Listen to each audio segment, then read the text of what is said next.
สบายดีมื้อนี้ก็ได้มายามบ้านอ้ายอยู่เซนตาแอนนารัฐแคลิฟอร์เนียอันนี้มันทางเข้าบ้านมานั่นนะมีบ้านเพิ่นอยู่นี่บ้านเพิ่นนี่มีต้นมักหลานต้นหลานเปลี่ยนเป็นมากน้อยๆเลยมันมากไหมบ่ว่าเป็นกลิ่นหรือบ่นี่มันต้นเมียงวะนี่แดดก็ซองดีแท้แดดนี่ก็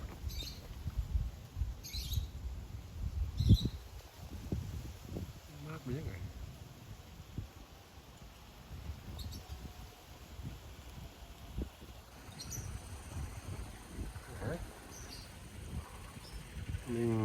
2 3 4 5ต้นตะวันสุดพุ่นมันนะ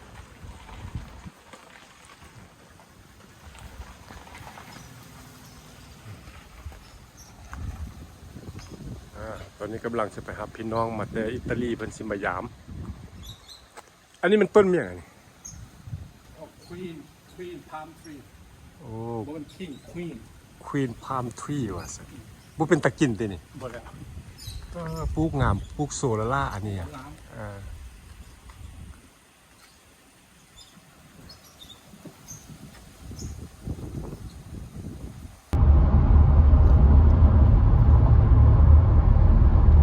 นี่มันสนามบิน LAX นี่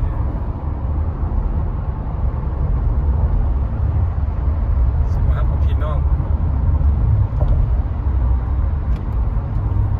มาสุดท้ายว้าวไปสิบ่ ตัวนี้วะ บ่แล้วไปเอาสปอร์ตไม่ได้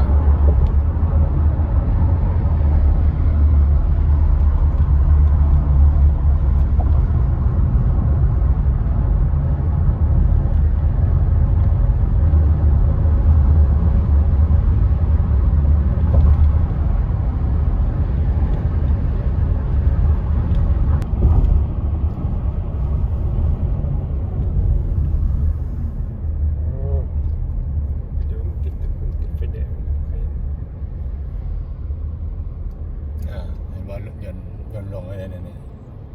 ตัวนี้ตัวสนามบิน LAX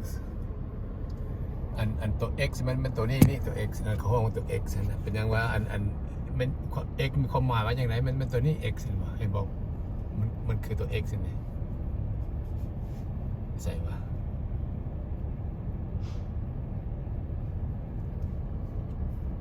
เนี่ย X เนี่ยLA หมายความว่า Los Angeles ตัว X มันตัวนี้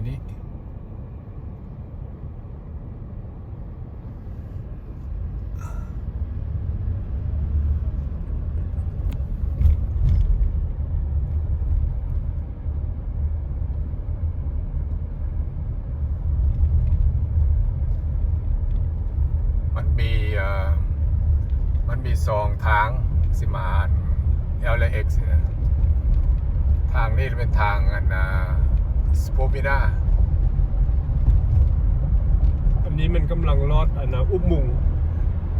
ค์รันเวย์ตัวรันเวย์มันอยู่ทางถึงเนี่ยมันเป็นทางรถแล้วมันลอดตัวรันเวย์เนี่ย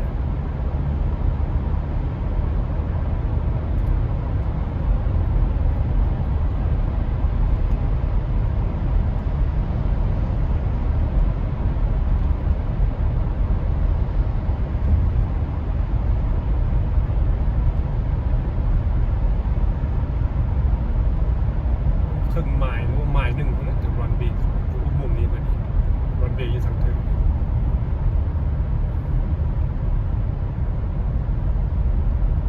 ประมาณ2 ลักหรือว่าลักครึ่งเลย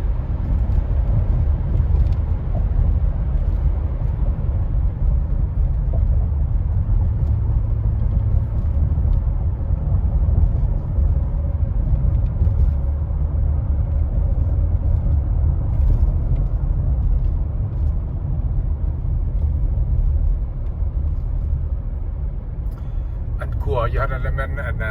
รถไฟเลยฮะรถไฟจากข้างนอกคันที่เข้ามาเดินยนต์แล้วมัน